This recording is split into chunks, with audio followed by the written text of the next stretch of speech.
the next session is what we really love in our industry, right? Because we love to discuss about trends, we love to discuss about what's possible, but what's really interesting is actually learning from other companies how they do it, if they share insights on their use cases, and that's what we have for you next. So next we will go into the railway space, and we have a great company joining us, and they brought their partner, and they will tell us how to elevate railways, leveraging resale for a revolutionized customer journey towards a greener future. So a lot of keywords in there.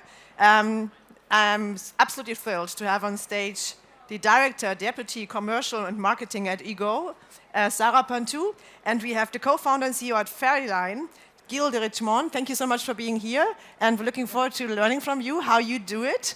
And the stage is yours. Thank you. Thanks a lot. Hi, everyone.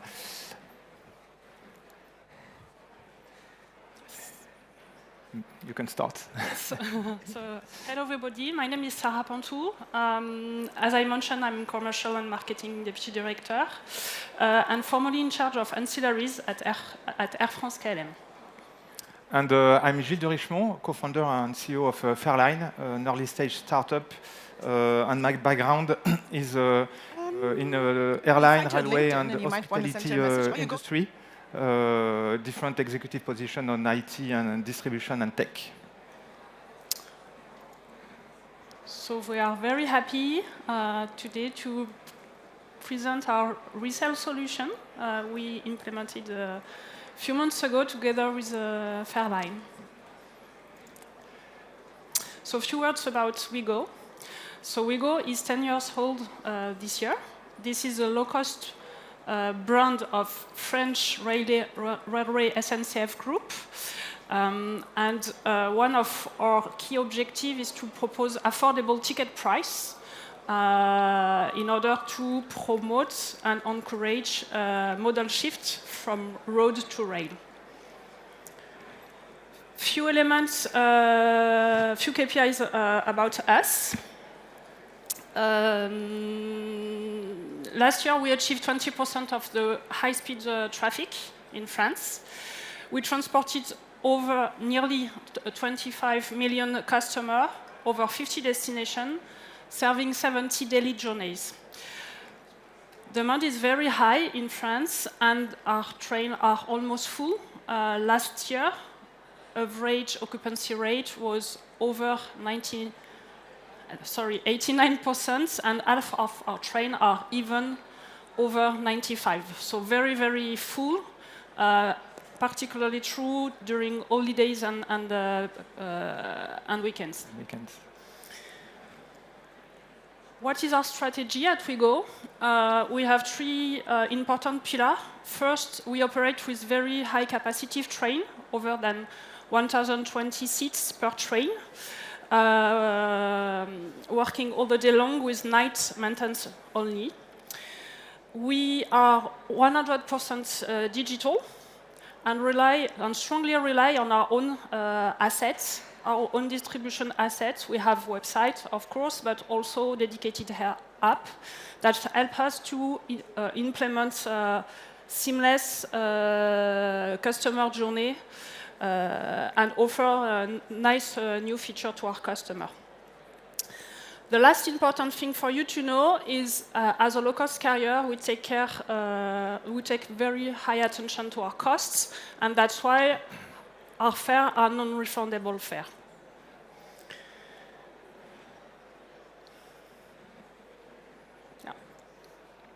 A few words about Fairlyne.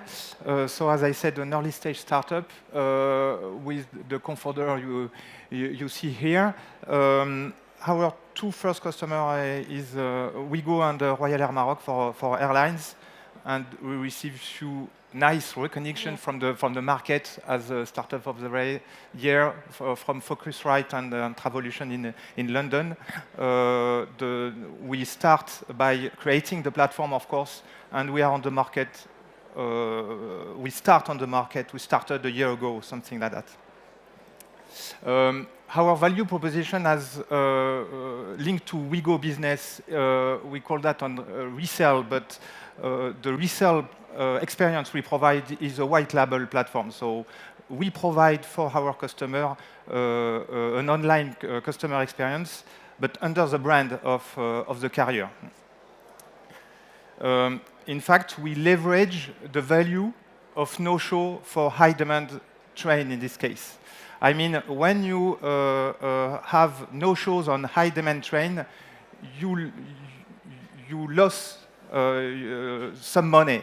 You should have make more profit, and this is the value we provide.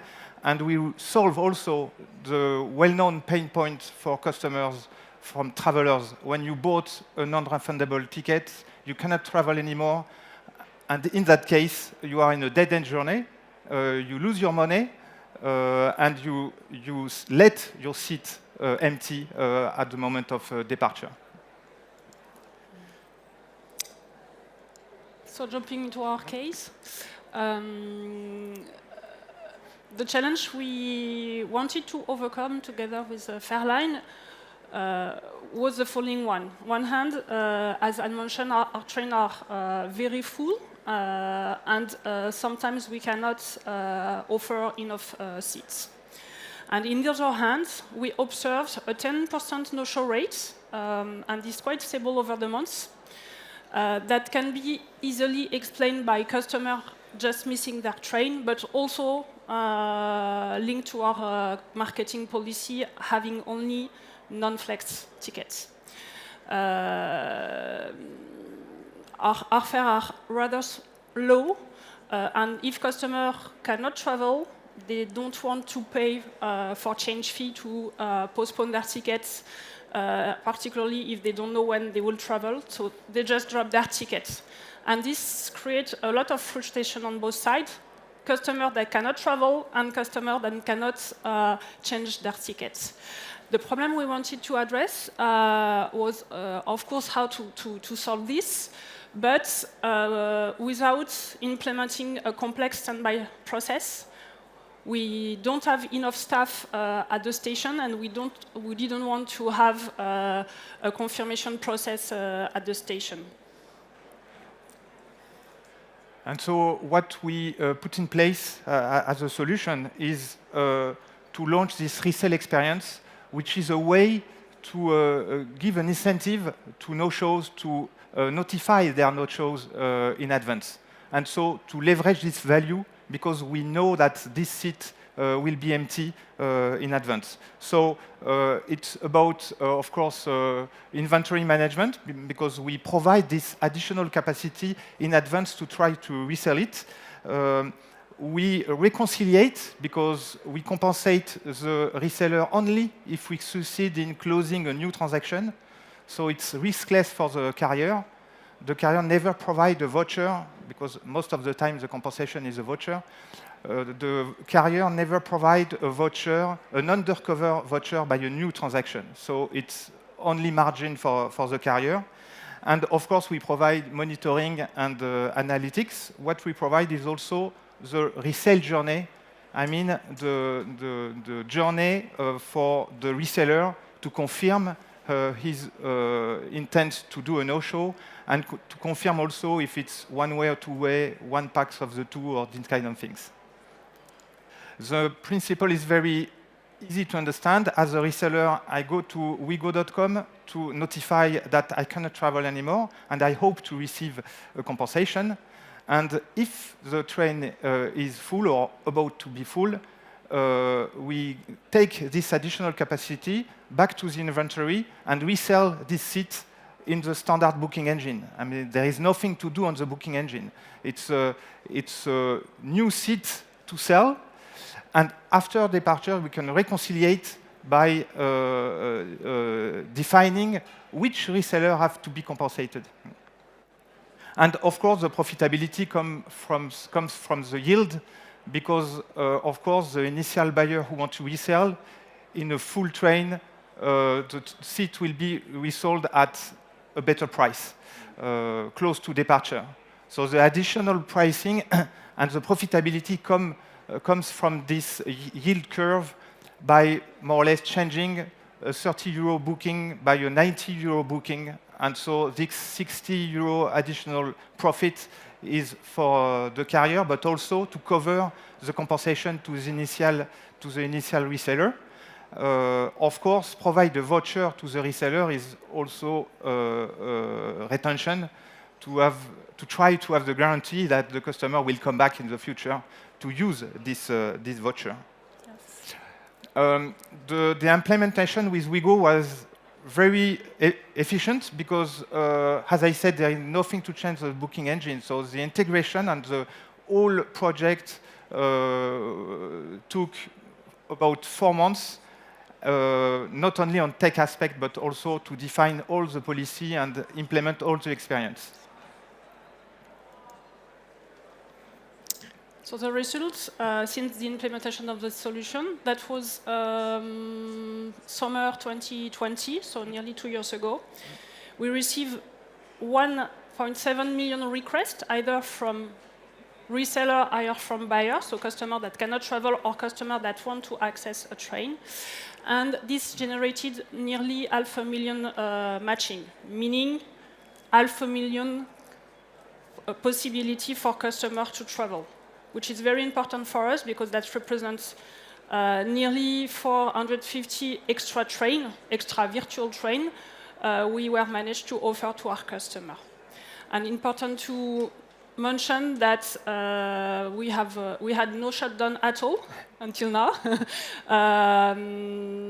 And that was one of our concerns because sometimes we may receive more than 25,000 requests on a very specific peak day, so it's important for us to have a high quality solution.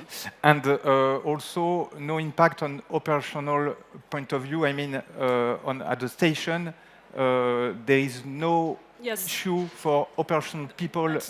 That's totally transparent because for the staff, a customer has a regular ticket. They just don't know that has been sold through the resale platform. So as you may imagine, we are very happy about this solution. That's allow more customers to travel. But that's also for us a way to increase the customer satisfaction and generate also new revenue stream. Because our trains are full, we cannot have extra capacity, and that was a way for us to continue growth.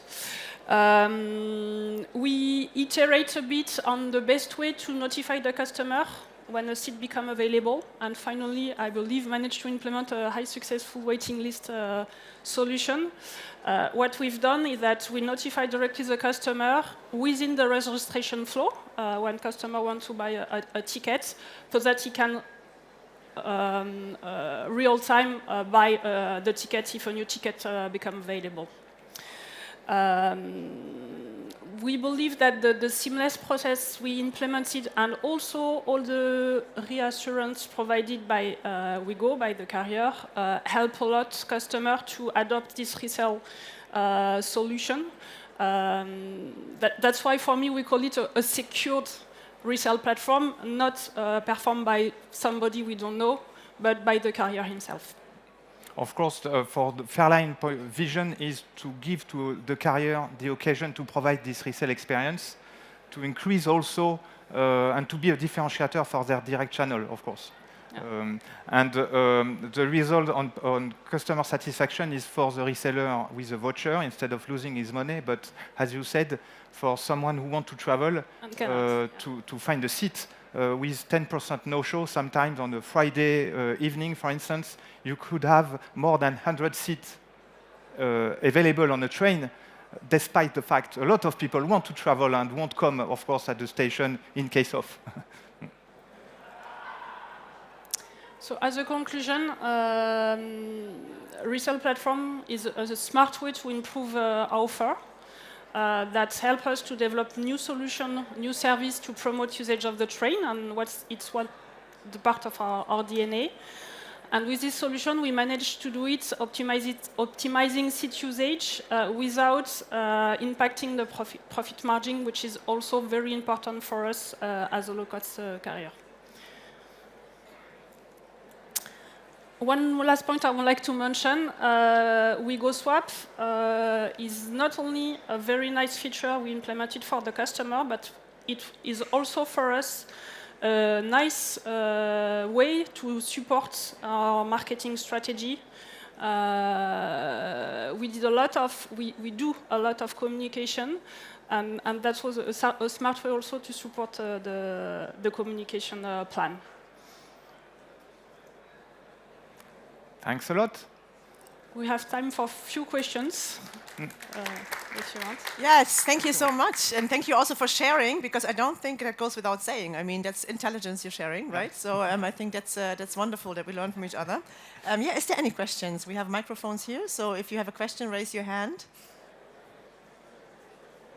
Well, I think your presentation was so clear that no questions yes, arise. Oh, there's one. Where is it? Yes. Do we have a microphone? Wonderful. Can you tell us your name so we know who you are in the question?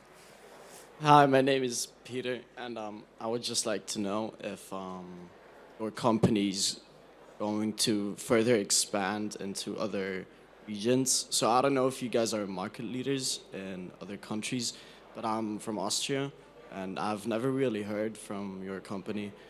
And I would just like to know if there are any future plans to expand into other markets. Of course, the focus we have at Fairlyne is for railway and airlines. So we have many contact with low-cost carrier in Europe, but not only in Europe. Full service carrier also. As I said, we are working with Royal Air Maroc, which is a full service carrier, and at the moment you have non-refundable tickets on your fare structure. It's useful to leverage those no-show on high-demand train or flight. So we have contact in Europe, including in Austria. If I can complement a bit, this resale kind of resale solution is well implemented in other industries, so that's concert, leisure. That is quite new on the travel side. My feeling is because of yield, revenue management topic. People are very often afraid of cutting all the optimization provided by the dynamic pricing. On our case, that is very safe because we do it only if the train is full, so we don't undercut the regular business rule, and it's a win-win situation both for the customer and the carrier. Is there any more questions? We have some time for that if you have questions. No? So I'd say it's always good to know if that was interesting. People want to stay in touch. They want to learn more. So what would you say, Gil and Sarah? How can they stay in touch with you? Is there LinkedIn? LinkedIn? Yeah, we didn't put LinkedIn is the easiest way, I think, yes. Yes, okay. So make sure to follow or connect with them on LinkedIn to stay up to date with what they have to share. And Fairlyne.com, of course. and the website, of course. Yes, and use it. Try the service, right? So let's, if that's adding value to you. Well, thank you so much for being here and sharing your insights. Gil de Richemont from Fairlyne and Sarah Pantou from Ouigo. It was great to have you. And I wish you a wonderful remainder of this day, and I hope you get home safe without any issues with our wonderful infrastructure in Germany. Thank you.